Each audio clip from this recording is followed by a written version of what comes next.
Good morning, creative companions. Let's start by breathing. Being here now.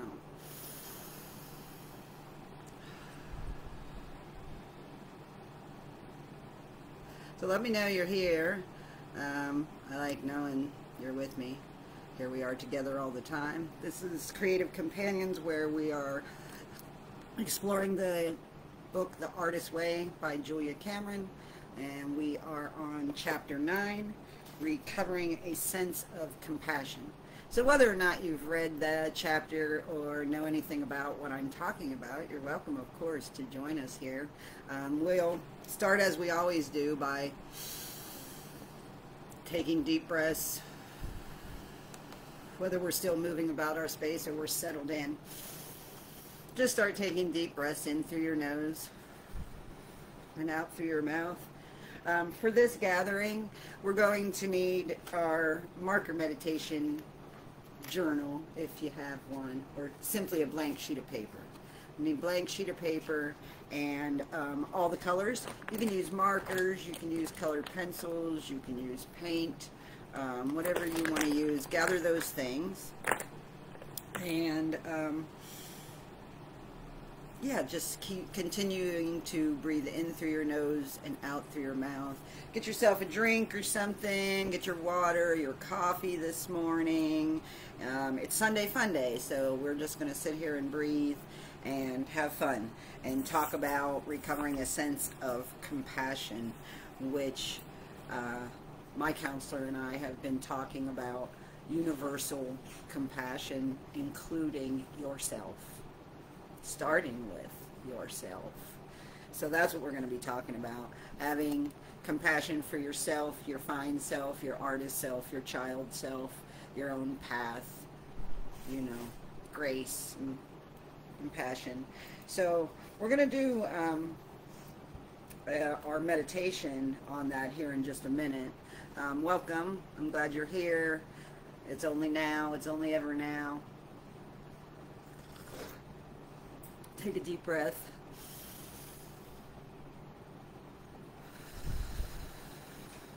Do it again.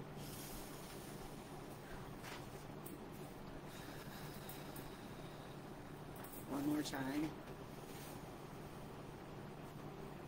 Avoid the noise. We'll be practicing a meditation today called Tonglen, Tonglen, which is simply this practice of sitting and breathing and noticing yourself, and noticing how you feel.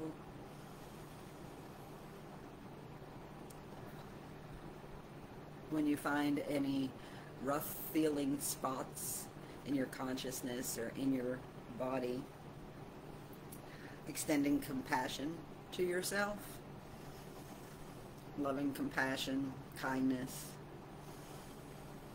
to those parts of you that hurt, to your wounds, while breathing deeper and deeper. You can close your eyes if you want. You can picture yourself in your mind's eye.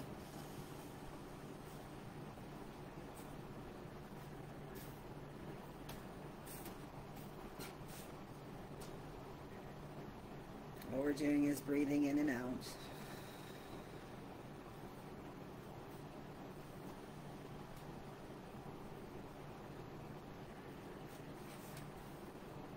Someone said to me this week that what I have said to them, or said in Creative Companions, something I say often about meditation. All can be meditation, for one. And for two, you're not waiting for anything. You're just meditating, here now. Always here now. I keep getting a pop-up bug. So breathing, keep breathing in through your nose, out through your mouth. Maybe contemplating, feeling a sense of compassion and caring and loving kindness for yourself. Close your eyes if you want to. We're going to take a few more deep breaths.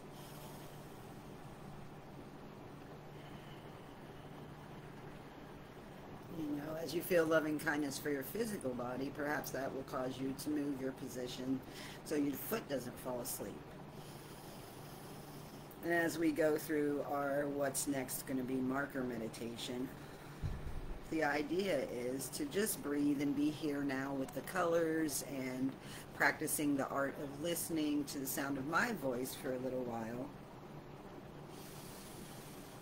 while we practice the art of journaling, allowing our hands to move, allowing our bodies to be relaxed in the now, allowing our mind to be relaxed in the now. So if we start thinking, worrying, wandering in our minds, you can simply come back to the breath, come back to your own fine self in the present moment.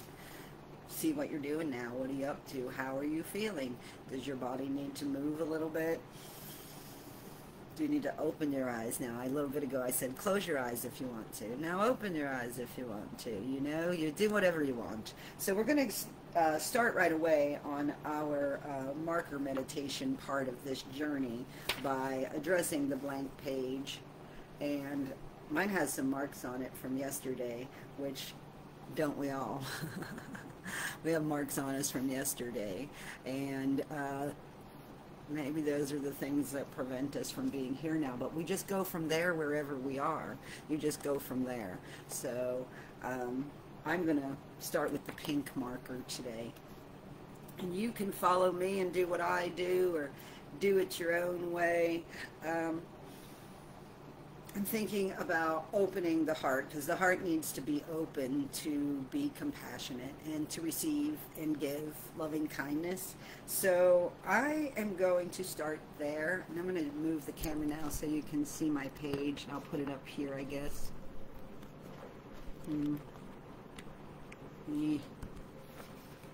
Take some deep breaths. I'm just going to start at the heart of the matter, right? So compassion is all out of fashion. Anger is all the rage. Everybody wants to talk about what they're mad about. I say get it on the page. Wonder, have you been journaling this week? So in The Artist Way, Julia Cameron asked us to work with basic tools, and one of them is 3 pages of brain drain journaling in the morning.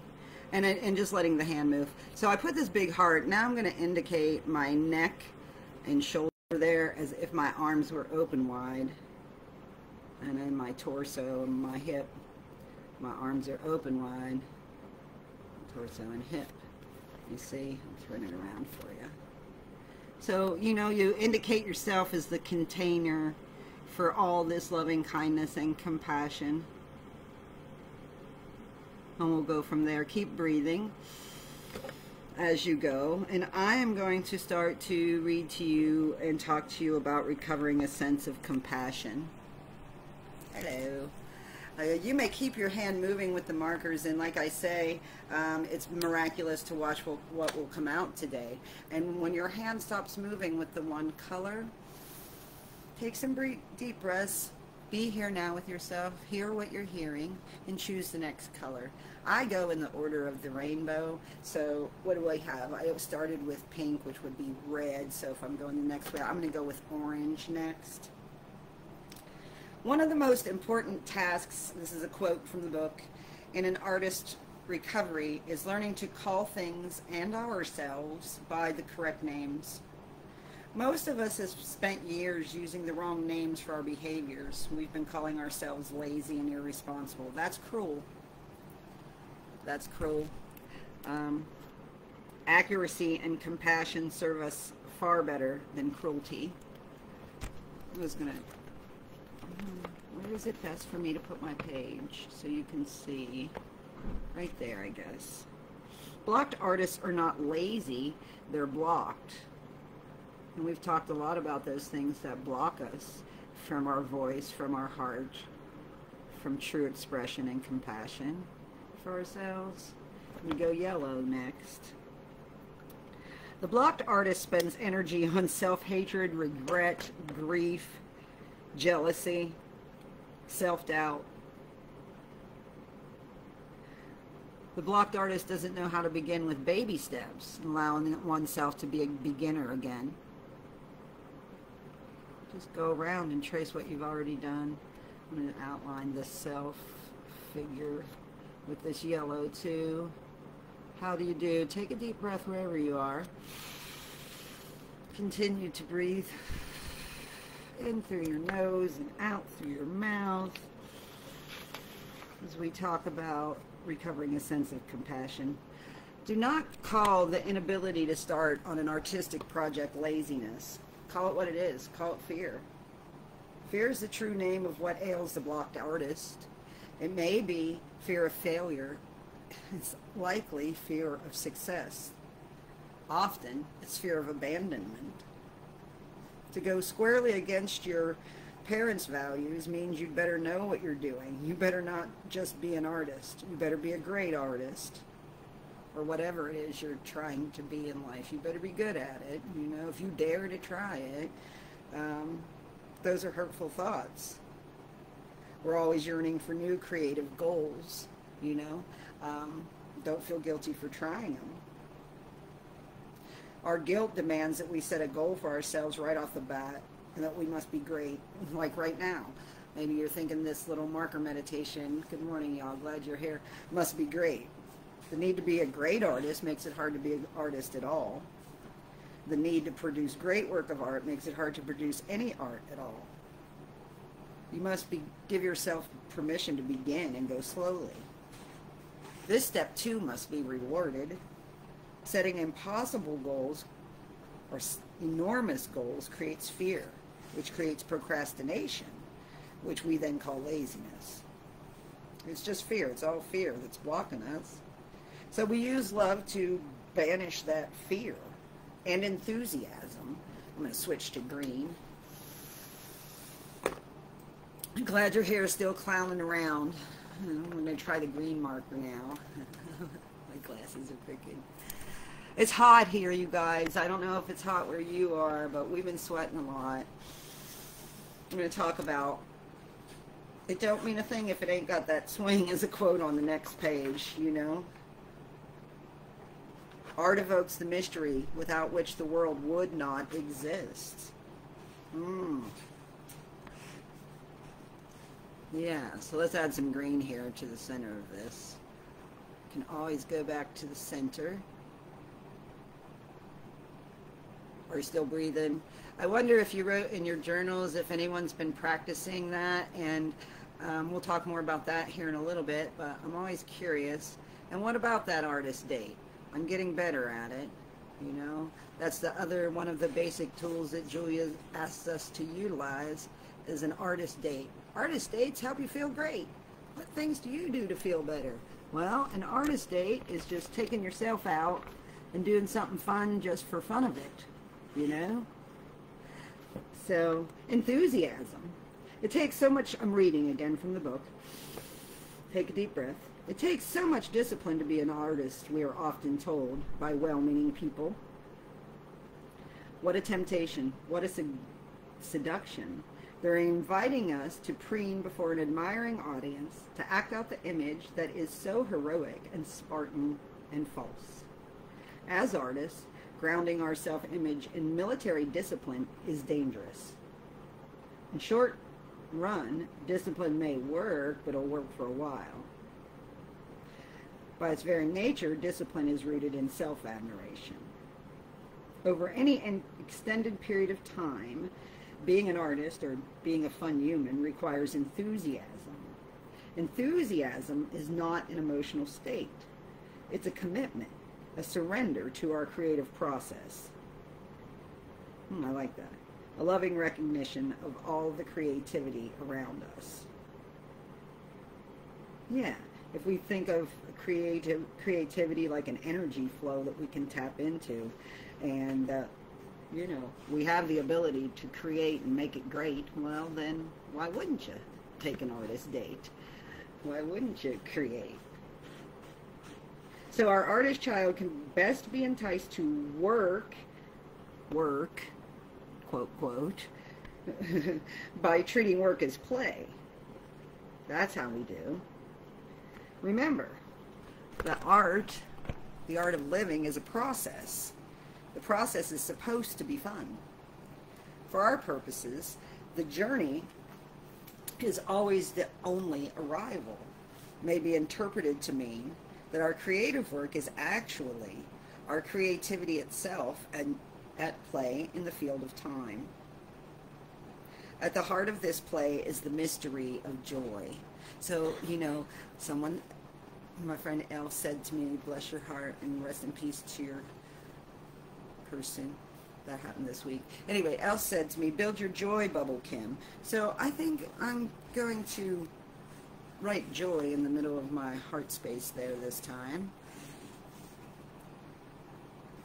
I'm going to read to you what that sentence said again. At the heart of play is the mystery of joy. Yeah, we get to joy by being playful. So recovering from artist blocks, recovering from anything, like recovering from illness or addiction, requires a commitment to our good health, a commitment to how we feel. A productive artist is quite often a happy person. This can be very threatening as a self-concept to those who are used to getting their needs met by being unhappy. It's funny, we're talking about how toddlers do that. Hi, Sammy, I'm glad you're here. Take a deep breath. Welcome home, everybody. Love yourself more. Sometimes we find we get more sympathy as crippled artists than as functional ones, but is sympathy really what we're looking for? I know I get sick of poor little me when I get stuck in that kind of perspective and mindset, you know, and, you know, when we realize our thought train is going in the wrong direction, well, you know, go back to the center, grab the next color, which in my case is blue. How do you do? Oh, I can get the blue marker now. Good morning, Michael. I'm glad you're here. So we're expanding our joy bubble, and we've made a container for it, and we're starting at the center, which is our heart space, and recovering a sense of compassion. Yeah, and compassion for ourselves allows us to be in the moment more, and requires I got lost. Let's do some blue. Just tracing what we already knew, but expanding. And knowing that, you know, every time we come around and we think about the thing in a different way, that sense of, as we're talking about now, compassion, expands. So we start with compassion for ourselves and then expand out from there to compassion for all of life and allowing everything to grow in its own way.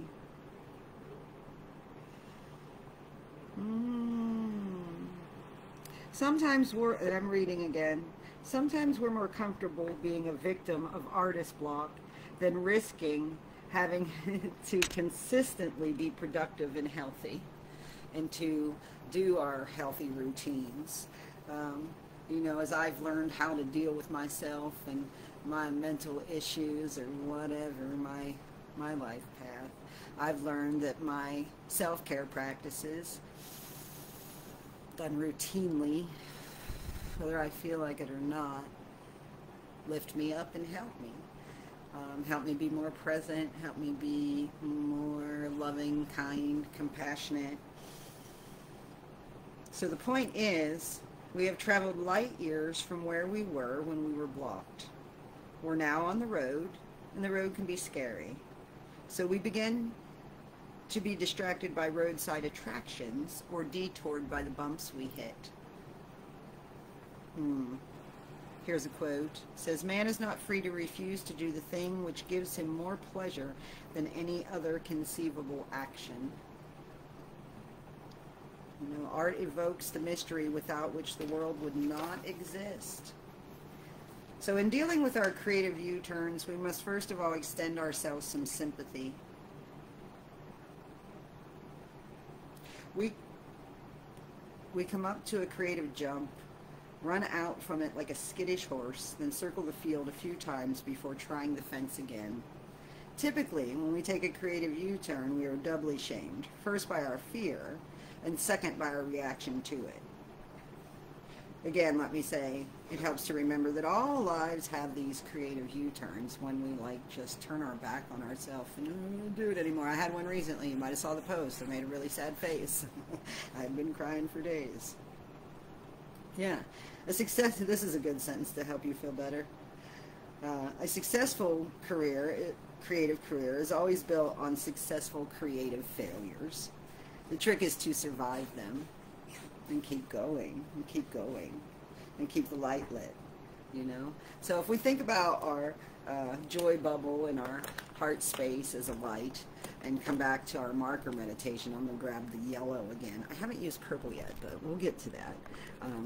Here's what we got going on.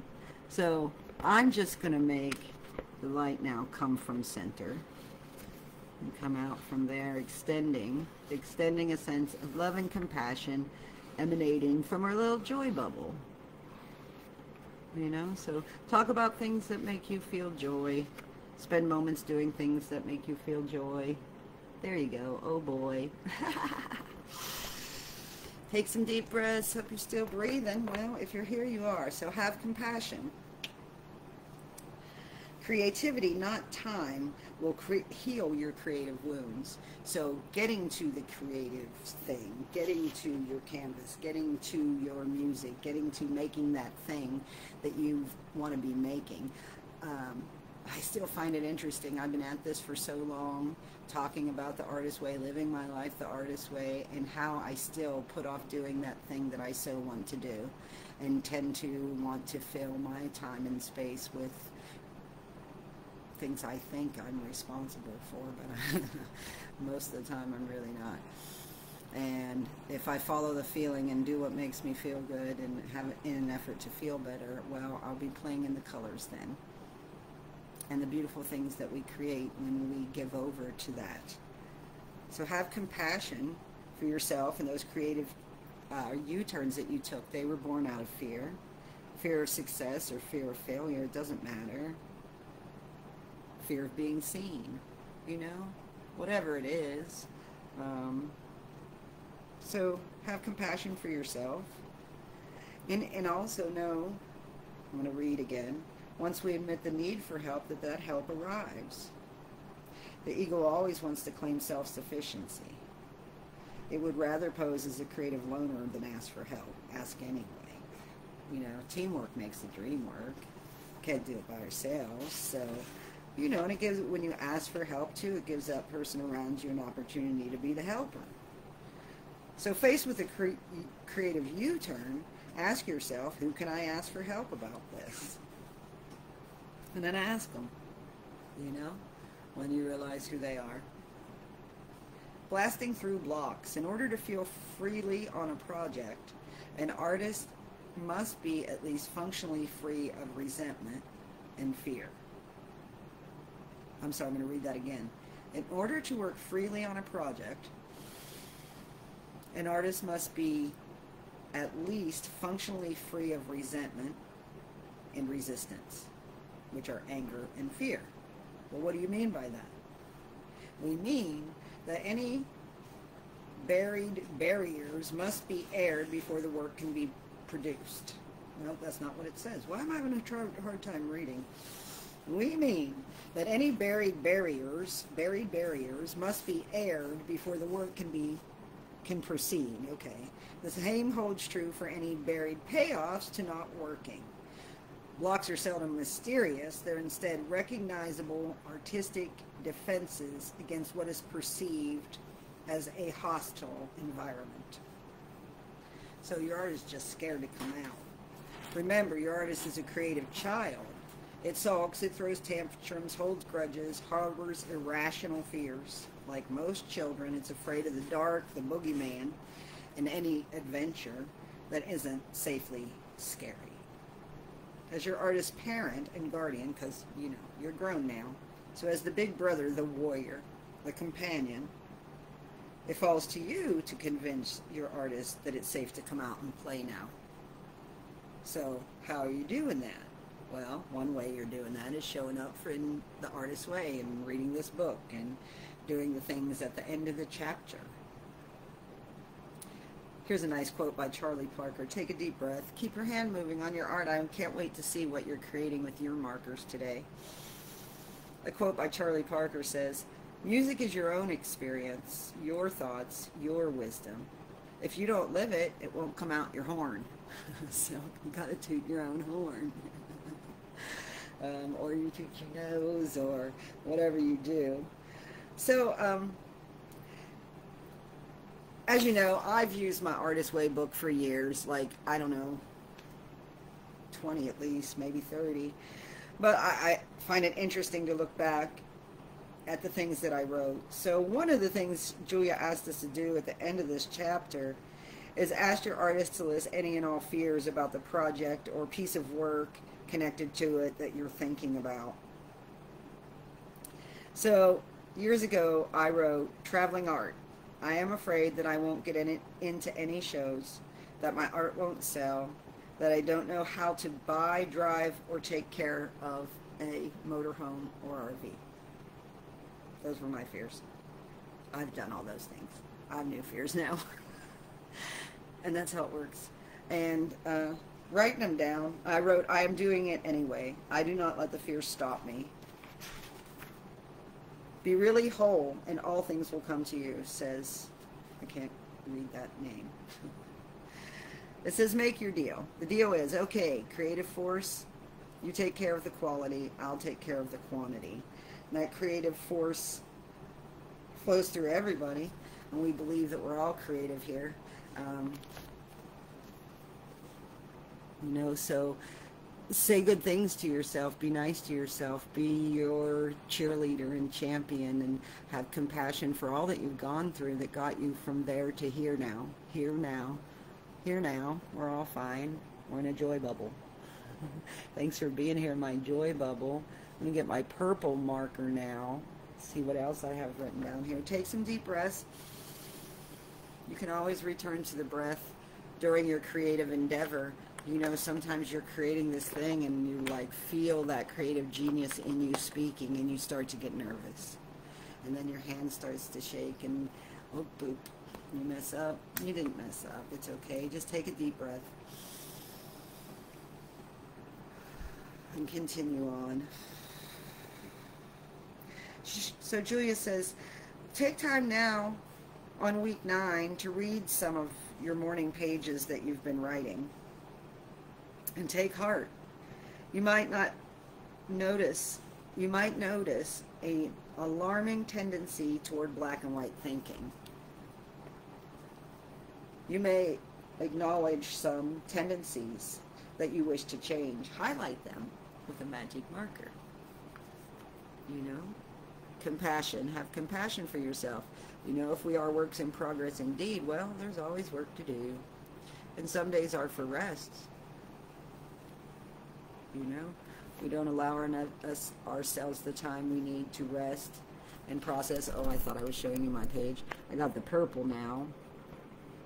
You know, just adding all the colors to this marker meditation and just letting ourselves flow through the day. It's Sunday fun day. You can have the best day ever anytime. It's always the best day ever because it's always only now, and now is all we got.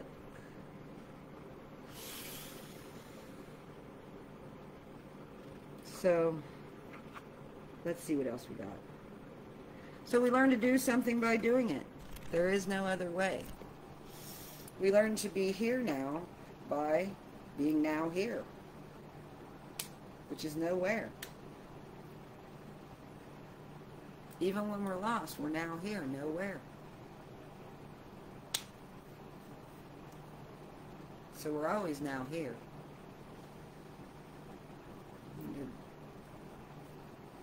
The heart and the mind are the same now. So practice loving kindness for yourself first and let it extend out like a ripple or a rainbow. And you create your joy bubble and let it move forward. So yeah, happy, happy, joy, joy. Please share with me in the comments when you're done with your marker meditation for today, if you made one. Stay cool wherever you are. Drink a lot of water. It's really hot in America. That's where I am. I don't know where you are, but it's really hot. So choosing peace and love now. Next week we're going to talk about recovering a sense of self-protection. So in the meantime, continue to write your morning pages and shift your perspective and notice yourself and where you're coming from. Move towards compassion and loving kindness. Do your artist date this week, Julia says. Keep the emphasis on fun. I've been going to the water a lot for fun and to get cool because, like I said, it's hot. So went to the pool yesterday. Just a lot of outside time spent quiet, resting.